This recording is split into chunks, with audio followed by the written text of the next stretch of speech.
നിങ്ങളുടെ favourite shows ഇനി ഒരിക്കലും മിസ്സാവില്ല. ഇപ്പോൾ C5 കാണും നിങ്ങളുടെ ഫേവറേറ്റ് ഷോ തികച്ചും സൗജന്യമായി.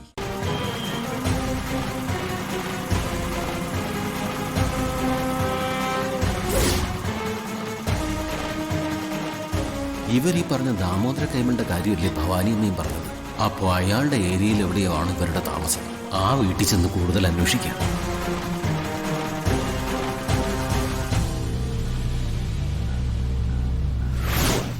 സത്യമാണോ വേലയ്യ നീ പറയുന്നത്?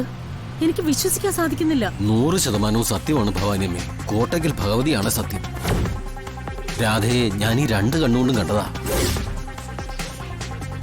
ഞാൻ ആദ്യം കരുതിയത് സുഭദ്ര കുഞ്ഞ് പുതിയ വേഷം ധരിച്ചു വരുന്നെന്നാ. പിന്നീട് ആലോചിച്ചപ്പോഴാ മനസ്സിലായത് അത് രാധകുഞ്ഞായിരിക്കുമെന്ന്.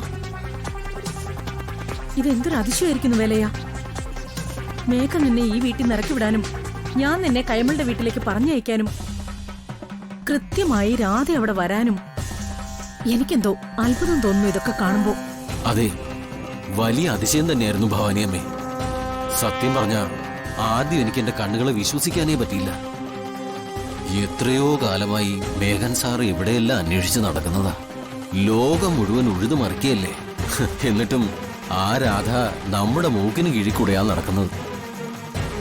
സത്യം പറഞ്ഞ ഞാനിത് വന്ന് പറഞ്ഞ കൊച്ചമ്മ വിശ്വസിക്കുമെന്നായിരുന്നു എന്റെ പേടി. ഇപ്പൊ എനിക്ക് തോന്നുന്നത് ഇതൊരു നിമിത്തമാണെന്നാ. അതാ മേഘന്റെ വലയിൽ കുടുങ്ങേണ്ട സ്രാവ് നമ്മുടെ ചൂണ്ടയിൽ വന്ന് കുടുങ്ങിയത്. എന്തായാലും നമുക്കിത് എത്രയും പെട്ടെന്ന് മേഘൻ സാറിനെ അറിയിക്കണം.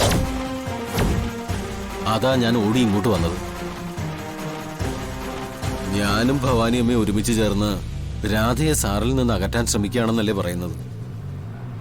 ഇക്കാര്യം നമ്മൾ പറഞ്ഞ സാറിന് നമ്മളോടുള്ള മതിപ്പ് കൂടുമല്ലോ എന്ന് കരുതി. ഏതോ കള്ളത്തരം മേഘൻ സാറിനെ പറഞ്ഞ് വിശ്വസിപ്പിക്കാനാണല്ലോ രണ്ടിന്റെ പ്ലാൻ. ഓ, എന്താണ് നോക്കാം. ഭവാനിയമ്മ തന്നെ സാറിനോട് കാര്യം പറഞ്ഞാട്ടെ. നിക്ക് വേലയ്യ, ഇങ്ങനെ എടുത്തു ചാടി തീരുമാനമെടുക്കുന്നതും അതിനനുസരിച്ച് പ്രവർത്തിക്കുന്നതും വിഡ്ഢികളുടെ ലക്ഷണം. മേഘൻ തലയും കുത്തി നിന്നിട്ടും കണ്ടുപിടിക്കാൻ കഴിയാത്ത രാധ നിന്റെ മുമ്പിൽ വന്ന് ചാടിയെങ്കിൽ അതിന്റെ അർത്ഥം എന്താണെന്നറിയോ? രാധ ഇവന്റെ മുമ്പിൽ ചെന്ന് ചാടിയെന്നോ? അത് വെറുതെ. രാധയുടെ കാര്യത്തിൽ എന്തു വേണമെന്ന് നമ്മളാണ് തീരുമാനമെടുക്കേണ്ടത്. അതാണ് ഈശ്വര നിശ്ചയം. നമ്മളിപ്പോ എന്ത് തീരുമാനം എടുക്കാനാ ഭവാനിയമ്മേ? മേഘൻ സാറല്ലേ രാധയെ വേണമെന്ന് സദാസമയവും ജപിച്ച് ഭ്രാന്തിളകി നടക്കുന്നത്. അതെ, അവന് ഭ്രാന്ത് തന്നെയാ. പക്ഷേ അത് കുറയ്ക്കാനുള്ള മരുന്ന് രാധയെ കണ്ടുപിടിച്ച് അവനെ ഏൽപ്പിച്ചു കൊടുക്കാന്നുള്ളതല്ല. അങ്ങനെ ചെയ്താ ഇനി ഒരിക്കലും മേഘനെ പഴയ മേഘനായി നമുക്ക് തിരിച്ചു കിട്ടില്ല. അവൻ രാധയുടെ കാൽ കീഴിൽ ചുരുണ്ടു കിടക്കുന്ന വാലാട്ടിയായിട്ട് മാറും. അവള് പറഞ്ഞാൽ എന്തു മനസ്സിരിക്കുന്ന പെറ്റമ്മയായ എന്നെ പോലും തള്ളിക്കളയാനോ ഇല്ലാതാക്കാനോ മടിക്കാത്തവൻ. അതുകൊണ്ട് എന്ത് വേണമെന്നാണ് ഭവാനിയമ്മ പറയുന്നത്? തൽക്കാലം മേഘൻ നമ്മുടെ നാവിന്ന് രാധയെക്കുറിച്ചൊന്നും അറിയണ്ട. എന്നാൽ നമ്മൾ രാധയെക്കുറിച്ച് എല്ലാം അന്വേഷിക്കുകയും കണ്ടെത്തുകയും ചെയ്യണം. പക്ഷെ നമുക്കെന്തിനാ രാധയെ കൊല്ലാൻ?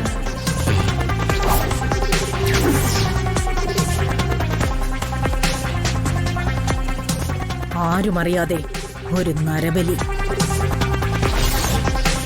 ഡൗൺലോഡ് ചെയ്യൂ C5 ആപ്പ്. കാണൂ എല്ലാ എപ്പിസോഡുകളും സൗജന്യമായി.